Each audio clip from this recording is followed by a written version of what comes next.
CFSL টিমের রিপোর্টে চাঞ্চল্যকর তথ্যের বিরুদ্ধে সিজিও কমপ্লেক্সে সিবিআই এর দপ্তর ঘেরাও, বিক্ষোভ এবং ডেপুটেশন প্রদান কর্মসূচি medical service centre, service doctor forum ও নার্সেস ইউনিটের পক্ষ থেকে। এছাড়াও প্রতীকী তালা নিয়ে এসে সিবিআই এর দপ্তরে তালা বন্ধ করে দেওয়ারও পরিকল্পনা রয়েছে তাদের।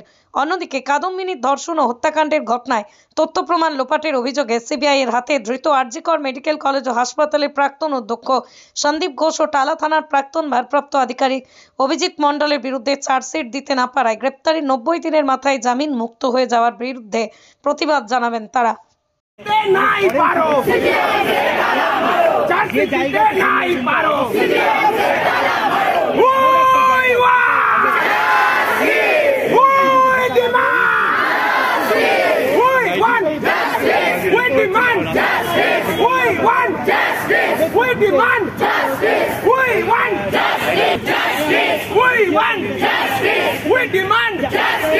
আর কতদিন সময় চাই?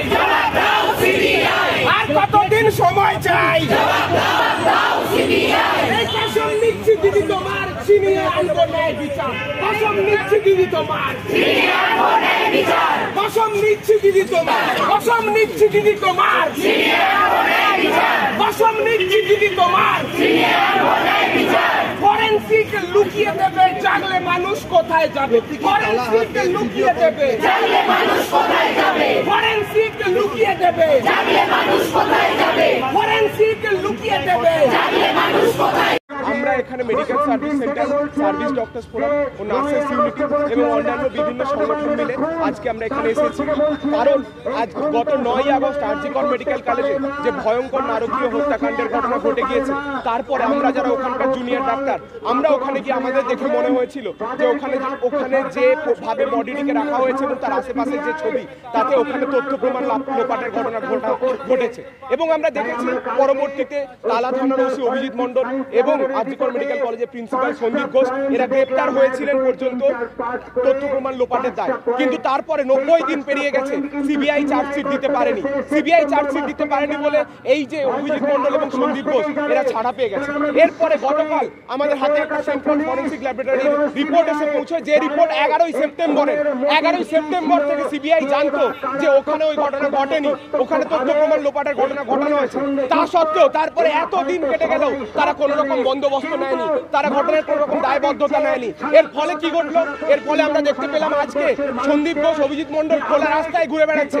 এরা কারা? এরা খুনি, এরা ধর্ষক, এরা খুনি ধর্ষকদের সমর্থন করে। কালকে এদের হাতে যদি বাংলার আরেকটা মেয়ে আক্রান্ত হয়, আমাদের বাড়ির মা বোনেরা যদি আক্রান্ত হয়, তার দায়িত্ব কি সিবিআই নেবে? আজকে আমরা এই প্রশ্নগুলো নিয়ে এসেছি।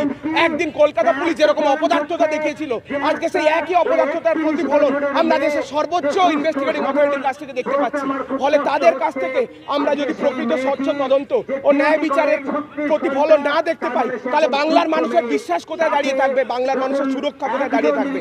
এই সব প্রশ্ন নিয়ে আজকে আমরা সিবিআই এর কাছে যাব এবং আমরা যদি উত্তর না পাই, তাহলে আমরা মনে করি যে আমাদের ট্যাক্সের টাকায় চলা, আমাদেরই ট্যাক্সের টাকায় চলা যে ইনভেস্টিগেটিং অথরিটি এত খরচা করে সাদা হাতি পোষা হচ্ছে, তারা যদি একটা ধর্ষণের ঘটনার ন্যায় বিচার না দিতে পারে, তাহলে তাদের আর ওই অফিসে বসে থাকার কোনো অধিকার নেই।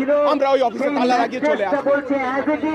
আমার নাম ডাক্তার সৌরভ রায়, আরজিকর মেডিকেল কলেজের আন্দোলনকারী জুনিয়র ডাক্তার। নার্সিং হোম, এখানে অভিজ্ঞ ডাক্তার দ্বারা normal, caesar, high risk pregnancy, delivery সহ সমস্ত অপারেশন সুলভে করা হয়।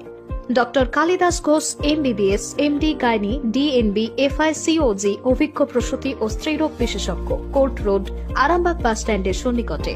যোগাযোগ নম্বর 7384893374 অথবা 9153144650 অথবা 7001653381।